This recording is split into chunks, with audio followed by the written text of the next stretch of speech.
সকল প্ৰতিবাৰৰ দৰে ডিব্ৰুগড়ত মই 4 দিনীয়া ভ্ৰমণসূচীলৈ আহিছিলোঁ আৰু যোৱা 4 মাহৰ পৰা ৰাজ্য চৰকাৰৰ এখন কেবিনেট আমি ডিব্ৰুগড়ৰ পৰাই অনুষ্ঠিত কৰি আহিছোঁ। আজিৰ কেবিনেটত ডিব্ৰুগড়ত আমি 6জন মন্ত্ৰী আছিলোঁ আৰু বাকি সকল মন্ত্ৰী ভিডিঅ' কনফাৰেন্সৰ যোগেদি আমাৰ লগত সংলগ্ন হৈছিলে। আমাৰ কেবিনেটত আজি অসম পুলিচৰ আমি যি নতুন পুলিচ ষ্টেচন বনাই আছো বা পুলিচ বেৰেক বনাই আছো, সাইবাৰ পুলিচ ষ্টেচন বনাই আছো, সেই ধৰণৰ কামবিলাক কৰিবৰ কাৰণে আমি মিছন মৈত্ৰী নামে এখন ছ'চাইটি গঠন কৰিছিলোঁ। আজি মিছন মৈত্ৰীৰ বাবে কেবিনেটে 150 কোটি টকাৰ অনুমোদন কৰে। অহা 12 তাৰিখে আমাৰ ৰাজ্যত নতুন 10টা সমজিলাৰ কাম আৰম্ভ হ'ব। সেই দিশৰ প্ৰতি লক্ষ্য ৰাখি কেবিনেটে আজি অসম পুলিচৰ কাৰণে সমজিলা আৰক্ষী অধীক্ষকৰ বাবে 10টা পোষ্ট ক্ৰিয়েট কৰাৰ কাৰণে মঞ্জুৰি কৰে। অহা 12 আগষ্টত 10খন সমজিলাৰ উদ্বোধন হ'ব। কেবিনেটে 10খন জিলাত কোন কোন মন্ত্ৰী যাব উদ্বোধন কৰিবৰ বাবে তাৰ নিৰ্ধাৰণ কৰে। বকো 6গাঁও সমজিলা উদ্বোধন কৰিবৰ বাবে মন্ত্ৰী জয়ন্ত মল্ল বৰুৱা যাব। পলাশবাৰী সমজিলা উদ্বোধনৰ বাবে মন্ত্ৰী চন্দ্ৰমোহন পাটোৱাৰী যাব। ৰাঙাপাৰা সমজিলা উদ্বোধনৰ বাবে মন্ত্ৰী পীযুষ হাজৰিকা যাব। বৰছলা সমজিলাৰ বাবে অশোক সিংঘাল যাব। মৰিয়নি সমজিলা উদ্বোধন শ্ৰীমতী অজন্তা নেওগে কৰিব। তিয়ক সমজিলাৰ উদ্বোধন মন্ত্ৰী অতুল বৰা ডাঙৰীয়াই কৰিব। মাকুম সমজিলাৰ উদ্বোধন বিমল বৰা ডাঙৰীয়াই কৰিব। ডিগবৈ ৰূপেশ গোৱালা ডাঙৰীয়া, ধলাই কৃষ্ণেন্দু পাল আৰু দুধনৈ ৰঞ্জিত কুমাৰ দাস ডাঙৰীয়াই 12 তাৰিখে উদ্বোধন কৰিব। আজি আমাৰ ৰাজ্যৰ শিক্ষা খণ্ডৰ বাবে বিশ্ব বেংকৰ পৰা আমি 2750 কোটি টকা ঋণ লবৰ বাবে সিদ্ধান্ত লৈছো। এই ঋণ 90% ভাৰত চৰকাৰে উভতাই দিব, অৰ্থাৎ ৰাজ্য চৰকাৰে উভতাই দিব লাগিব মাত্ৰ 275 কোটি টকা। টোটেল লোন হ'ব 2750 কোটি টকা আৰু 90% লোন ভাৰত চৰকাৰে উভতাই দিব, ৰাজ্য চৰকাৰে উভতাই দিব নালাগে। এই 2750 কোটি টকা ঋণেৰে আমি শিক্ষকসকলক বিজ্ঞান অংকৰ ওপৰত ট্ৰেইনিং কৰা, হেডমাষ্টাৰ প্ৰিন্সিপালসকলক মেনেজমেণ্ট ট্ৰেইনিং দিয়া, ছায়েন্স এণ্ড টেকনলজিৰ ওপৰত কাম কৰা আৰু ড্ৰপ আউট ৰোধ কৰাৰ বাবে এই পুঁজি ব্যয় কৰা হ'ব। এই পুঁজিৰ জৰিয়তে ৰাজ্যৰ 400খন স্কুলক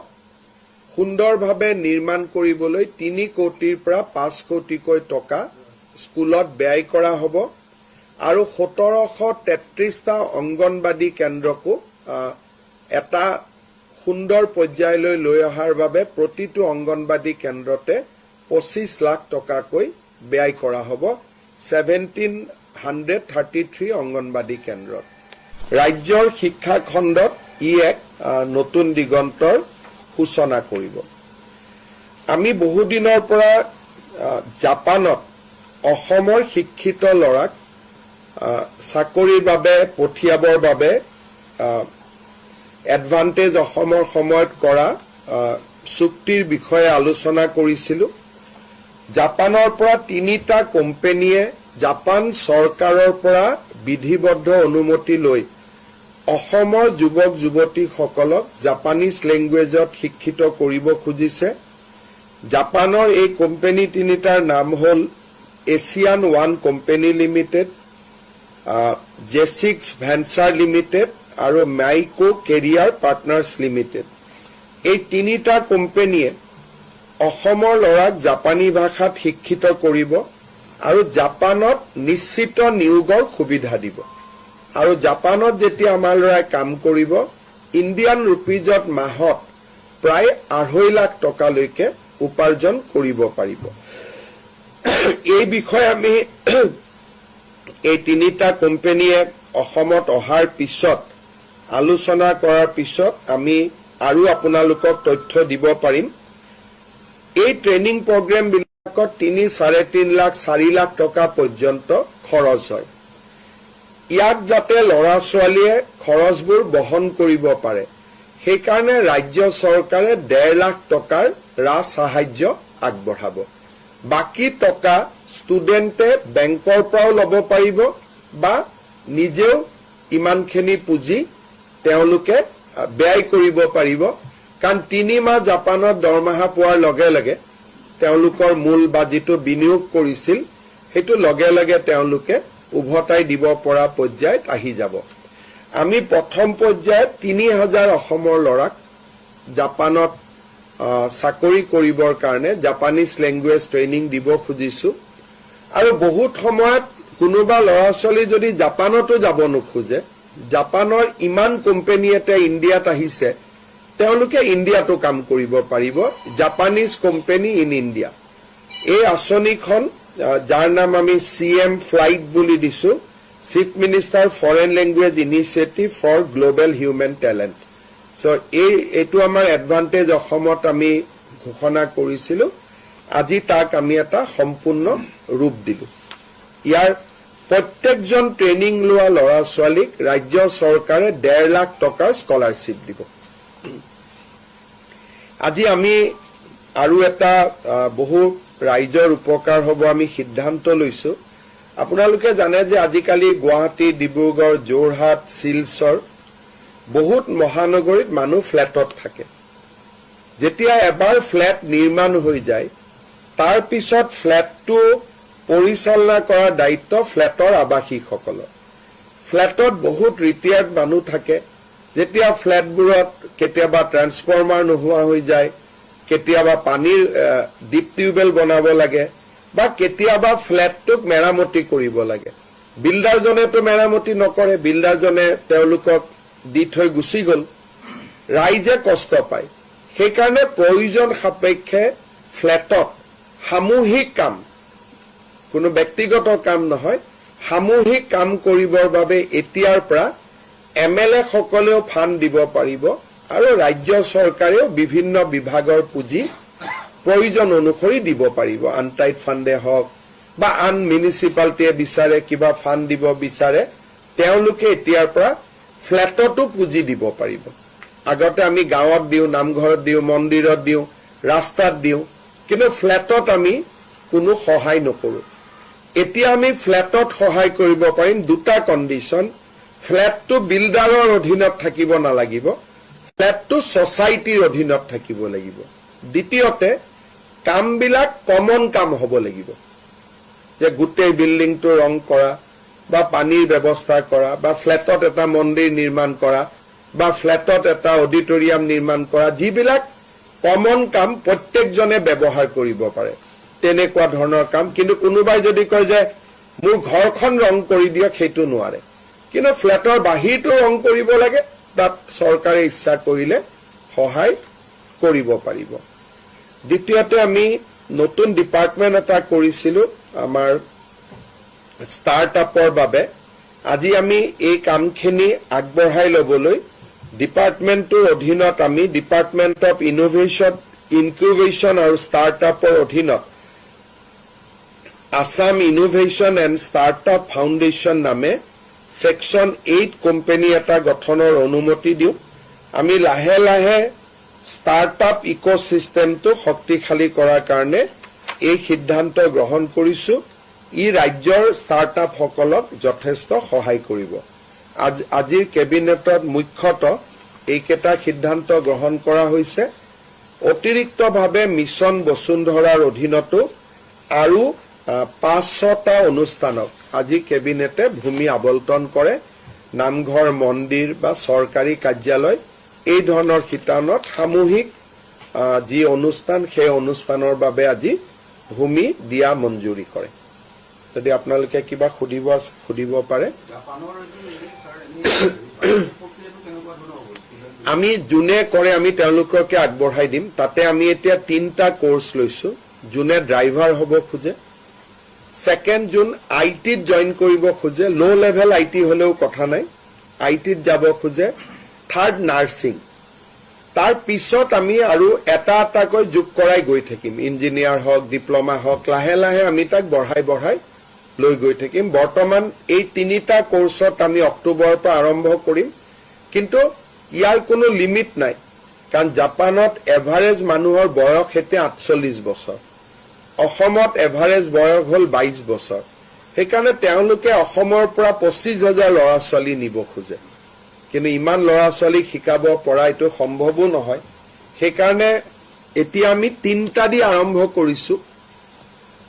যদি ল'ৰা ছোৱালী আগ্ৰহী হয় আৰু বহুত কোৰ্স আমি খুলিব পাৰো আৰু এভাৰেজ দৰমহা 2 পৰা 2.5 লাখ টকা পায় ড্ৰাইভাৰ হলে 1.5 লাখ টকা পাব আইটি হলে 2.5 লাখ টকা পাব আইটি মানে সফটওয়্যার ইঞ্জিনিয়ার হব নালাগে সাধারণ কম্পিউটার ট্রেন হলে হল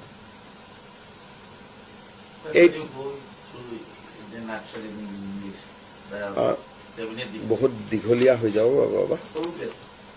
Today, Assam Cabinet had a meeting in Dibrugarh. We have approved various schemes today, right from incentivizing learning of Japanese language. There will be a confirmed job in Japan, and we will provide 1.5 lakh subsidy to the students who will undergone through the Japanese language learning process. We have also today authorized formation of a new Section 8 company for the benefit of startups, which will be known as the Assam Innovation and Startup Foundation. Today, Cabinet has also approved a World Bank projects for supporting of our school education at a cost of 2,700 crore. Cabinet has also approved 10 new core districts for administrative to increase efficiency in the functioning of our administration. Sir, recently you have stated in Borukiti that in the next 10 years, the Assamese people in Assam will be in minority if things do not change. So what is your take on this? It is not my take, this is just the census result. Today, as per 2011 census, in Assam 34% population is minority. So if you remove 3% indigenous Assamese Muslim, then 31% is the Muslim who migrated to Assam. And if you projected that on the basis of 2021, 31 and 41, you come to a almost 50-50 position. So there is no my take. I am just stating you what is the statistical census report. Eviction to Ujonite hobo Uriam Ghat to Ujonite for it.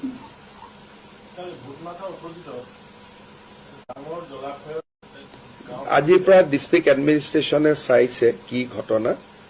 আৰু চালে যি ধৰণে আমি আইনৰ ৰাস্তাৰে গৈ যি কৰিব লাগে আমি কৰিম So the eviction process has been going on, but still around 63 lakhs hectares of land remain to be evicted. So what is your plan? You are taking only my data you are using for your benefit. So the data is not that much. It is 1 lakh 1.2 lakh 29 lakhs bigha. So if you convert it to hectare, I don't know how much it will happen, but 40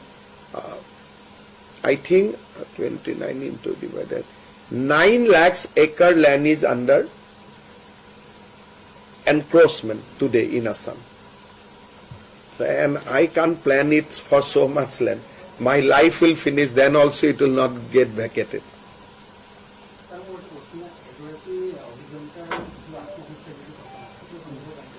আমি তদন্ত কৰি আছো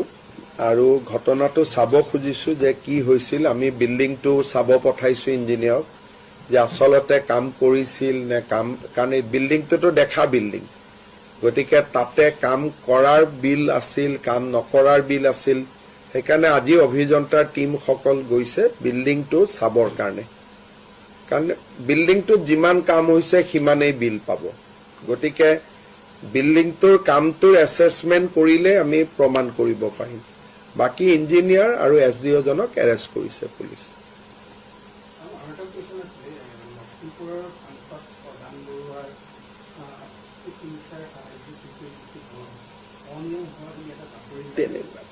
কিমান 5,000 6,000 টকা দিয়া যায়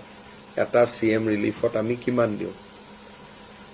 মই ভাবো এই নিউজ বিলাকৰ বহুত বেছি ফ্যাকচুৱেল কথা নাথাকে সিএম ৰিলিফ ফাণ্ডৰ পৰাটো কোটি টকা নিদিও আমি কাবাক 10,000 কাবাক 15,000 আৰু অনিয়মটোতো আপুনি ক'বই নোৱাৰে কালি যদি আপুনি মোৰ আগত আহি কয় যে মোৰ মামাৰ বেমাৰ হৈছে মইতো আপোনাক লিখি দিম গতিকে এইবিলাক কথা কিমানখিনি আমি 1 লাখ মান চেক দিছো কবাত এজন দুজনে আমাকো কান্দি লৈ যায় বেমাৰ বুলি কয় পেটৰ বিষ বুলি কয় পিছত পেটৰ বিষ নহয় সাৰ্টিফিকেট এখন ডক্টৰে আনি দিয়ে এইটো ডক্টৰৰ সাৰ্টিফিকেটখনো থাকে গতিকে এইবিলাক কথাত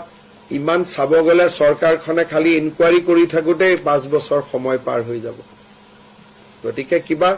স্পেসিফিক কথা থাকিলে ইনকুৱাৰী কৰা ভাল কিন্তু এনে আৰু প্ৰধান বৰুৱাৰ নামতে ইমান অপযক এটা জাপি দিয়াটো কিমান গুৰুত্বপূৰ্ণ হ'ব এজন 25 বছৰ ৰাজনীতি কৰা ব্যক্তি এজনক আপুনি এটা শব্দতে তেনেকে কৈ দিয়াটো কিমান উচিত হ'ব এটা আপুনিয়ে বিবেচনা কৰিব কাৰণ প্ৰধান বৰুৱাৰ ট্ৰেক ৰেকৰ্ডতো মই আজিলৈকে কোনো ধৰণৰটো খেলি মেলি মই শুনাও নাই তো জীৱনৰ প্ৰথমবাৰে আপোনাৰ মুখত শুনিছো